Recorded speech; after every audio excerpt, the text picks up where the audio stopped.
मैं एक शिक्षक हूँ और वैसा विद्यालय से आता हूँ जो कि जिस विद्यालय को सभी कोई अपने हेय दृष्टि से देखते हैं, वो है सरकारी विद्यालय।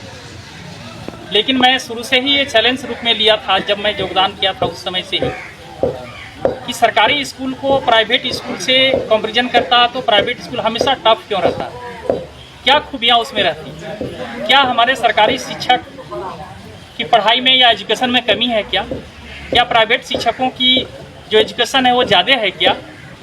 तो हम कभी कंपैरिजन करते हैं, सोते सोते देखते हैं, तो हमें लगता है कि हमें कोई कमी नहीं है।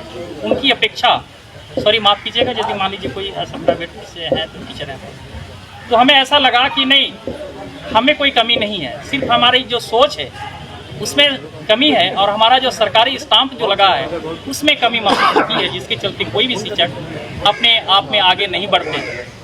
और 94 में जैसे ही मैंने योगदान किया, उस विद्यालय की स्थिति भी बहुत ख़राब थी। उस विद्यालय, प्राथमिक विद्यालय बुर्दा था उस समय, अभी मिडिल स्कूल हो गया है। जितने भी आसपास चंद्री, चैनपुर जो भी विद्यालय थे वहाँ पर सभी के सभी बंद हो गए। हम एकदम चैलेंज के साथ कह रहे हैं कि सभी बंद हो गए और वहाँ के जो शिक्षक थे वो मेरे नाम में कंप्लेन कर दिए कि ये हमारे सभी शिक्षक बच्चों को इन्होंने ले गया। तो भाई गार्जियन जहाँ पर अच्छी पढ़ाई होगी, जहाँ पर हर चीज़ का सुविधा होगी, और एक बच्चा को क्या चाहिए, सिर्फ पढ़ाई के साथ साथ उसका मल्टीपर्पज़ भी चाहिए, यानी कि स्पोर्ट्स चाहिए, कल्चर प्रोग्राम चाहिए। यदि आप ये सारा काम काज शुरू करना चाहते हैं या करते हैं तो हमें नहीं लगता कि कोई सरकारी स्कूल भी प्राइवेट स्कूल से कम रहेगा। और यही मेरा सबसे बड़ा लक्ष्य था, क्योंकि पढ़ाई कोई भी हमारे पदाधिकारी जाते थे, हमें महसूस हुआ कि कोई पदाधिकारी जाते तो हमारे बच्चों से इंटरेक्ट पहले बाद में होते थे, लेकिन पहले देखते थे कि उसका वातावरण कैसा है, उसकी शिक्षक का अपीयरेंस क्या है, उसका पर्सनैलिटी क्या है, और उन बच्चों का पर्सनैलिटी क्या है, वो क्या सही सलामत ठीक ढंग से है कि नहीं है। प्राइवेट स्कूल के जो बच्चे अपने टाई लगाते हैं, अपने शर्ट पैंट ड्रेस अपने यूनिफॉर्म में रहते हैं, क्या हमारे बच्चे नहीं बन सकते क्या। हमने उस पर फोकस किया पहले, और उसमें जब हमने सक्सेस हुआ उसी समय मेरा जो है ट्रांसफ़र हो गया आदर्श मध्य विद्यालय देवगांव, और वहाँ पर भी जब हमने आया तो वहाँ पर मात्र 354 बच्चे यहाँ पर थे, और आज आपको हम बता देना चाहेंगे 872 बच्चे वहाँ पर रहते हैं। ये बहुत ही कड़ी मेहनत तो नहीं करेंगे, ये मेरा लगन था। और हमारे जो सहपाठी थे वो भी हमारे साथ दिए और अभी भी दे रहे हैं, जो भी अभी नए आए हुए हैं वो भी हमारे दे रहे हैं। तो एक जो प्रभारी होने के नाते उसके साथ जो तालमेल होना चाहिए, एक परिवार जैसा तालमेल बना करके आप यदि रखेंगे अपना विद्यालय को, आप एक परिवार मानेंगे, हमको लग रहा है कि वो विद्यालय आगे चल करके जरूर प्रोग्रेस करेगा। जननायक समिति के सभी पदाधिकारियों को हम धन्यवाद देना चाहेंगे कि ऐसा कार्यक्रम होते रहना चाहिए और आगे भी ये अनवरत चलते रहे। इसके बाद हम कहना चाहेंगे कि जैसे अभी हमने सुना, हम सिर्फ वीडियो में देखते थे, मोबाइल में हमने देखा था कि खाना बंट रहा है, भूखे जो भी हैं, जो भी यहाँ पर असहाय लोग हैं उनको खाना दिया जा रहा है, लेकिन मैंने कभी नहीं आया, हम सच बता रहे हैं। लेकिन हम देखते थे राजू भैया लोग जो है खाना परोस करके लाते थे। कभी कभी हम यहाँ पर टोकते थे कि भैया आप लोग बड़ी मेहनत करते हैं, हम लोग हाँ ऐसा तो करते हैं। तो 2017 से अनवरत आज तक ये चलना, देखिए पैसा तो हमको लग रहा कि कहीं वैसा दिक्कत नहीं आना चाहिए, लेकिन उसका जो मैनेजमेंट, सबसे बड़ी बात है मैनेजमेंट, उसको कंटिन्यूस करके रखना, मैनेजमेंट करके रखना, वो सबसे बड़ी बात।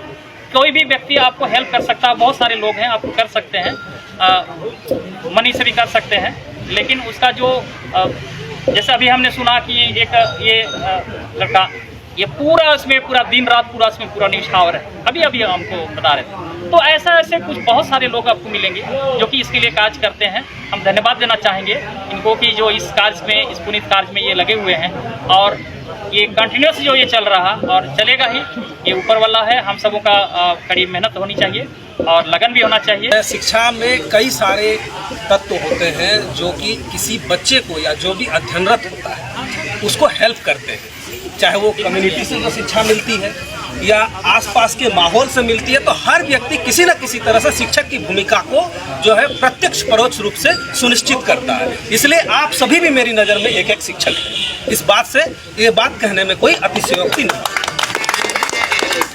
जननायक समिति का मैं बहुत बहुत शुक्रिया एवं आभार व्यक्त करना चाहता हूं कि प्रतीकात्मक रूप में मुझे जो है शिक्षक के रूप में सम्मानित किया। और ये सम्मान मैं मेरे तमाम शिक्षकों को, यहाँ पर कई सारे बैठे हैं जो मेरे गुरु हैं, आदरणीय अगिरिया सर, रणविजय सर, ऋषि दा, जनादा, जय भैया, इन सभी ने मुझे बहुत सारी चीज़ें, अलग अलग क्षेत्र की अलग अलग चीज़ों की शिक्षा दी, और जिसके बदौलत वो सारी चीज़ें मैं हमारे बच्चों में भी मैं देने में अभी सक्षम हो पाता हूँ। ये इनडायरेक्टली उसमें हेल्प करते हैं, तो ये मैं पुरस्कार इन्हें समर्पित करना चाहता हूँ। शिक्षण एक ऐसी प्रोफेशन है, टीचिंग एक ऐसा प्रोफेशन है कि बाद बाकी जितने भी तमाम दुनिया के प्रोफेशन हैं, ये सभी को जो है बनाती, क्रिएट करने का काम करती है।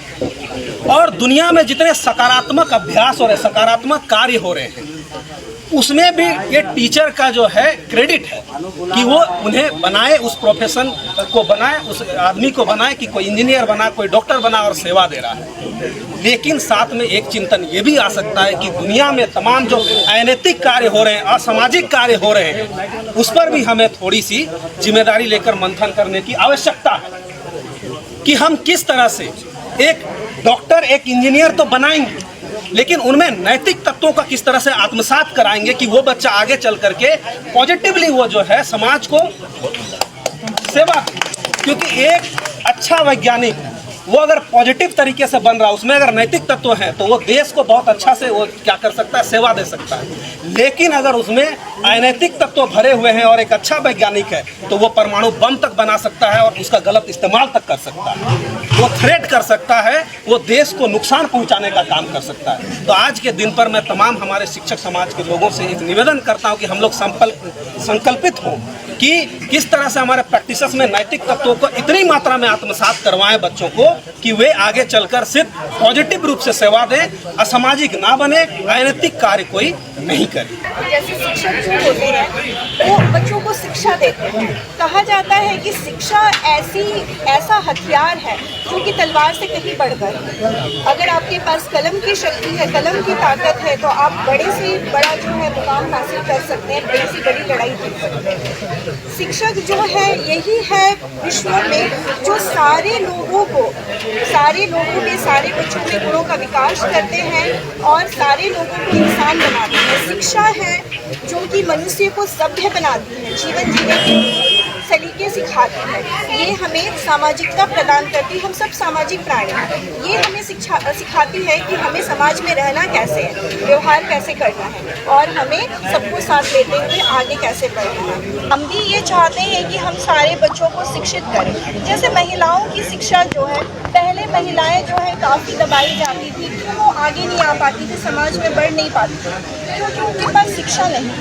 जब से शिक्षा महिलाओं के पास आई है, उन्हें मिली है, महिलाएं हर क्षेत्र में आगे हैं, तो मैं चाहती हूँ कि हमारे विश्व के सारे बहन बेटियाँ, सारे बच्चे जो हैं बहुत अच्छे से पढ़ें।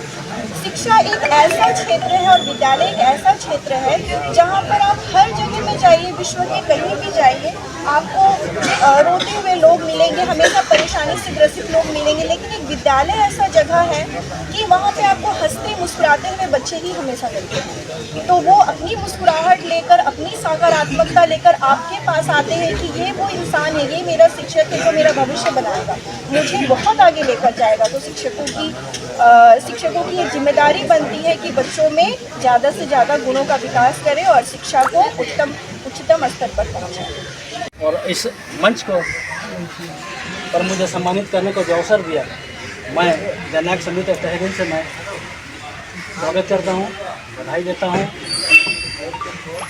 आज चूँकि शिक्षक दिवस है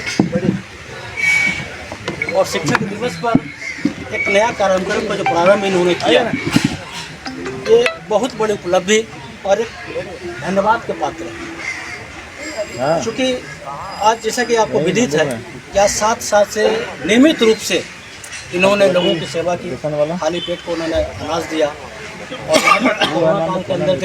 कोरोना काल के अंतर्गत भी कभी भी एक दिन ब्रेक नहीं। ये बहुत बड़ी अचीवमेंट है, बहुत बड़ी उपलब्धि है। तो मैं जननायक समिति का पुनः मैं हार्दिक अभिनंदन और स्वागत और बधाई देता हूँ और ईश्वर से कामना करता हूँ कि इनका कार्यक्रम निरंतर भविष्य में भी आबाद गति से चलता है। ये जननायक समिति, उनके द्वारा ये कार्यक्रम किया जा रहा है, हमें बहुत गर्व हो रहा कि हमें बुलाया इस मंच पर, बहुत गर्व हो रहा कि हमें बुलाया गया है इस मंच पर। तो आज इस दिन में मैं जननायक समिति को एक बार तहे दिल से प्रणाम करता हूँ कि आपने जो कार्यक्रम कराते हैं, क्योंकि भूखे को दो पेट खिलाना बहुत बड़ी बात है आज के इस युग में, और ये काम वो करते आ रहे हैं सदा से, काबिल तारीफ है। सब आदमी नहीं कर सकते हैं।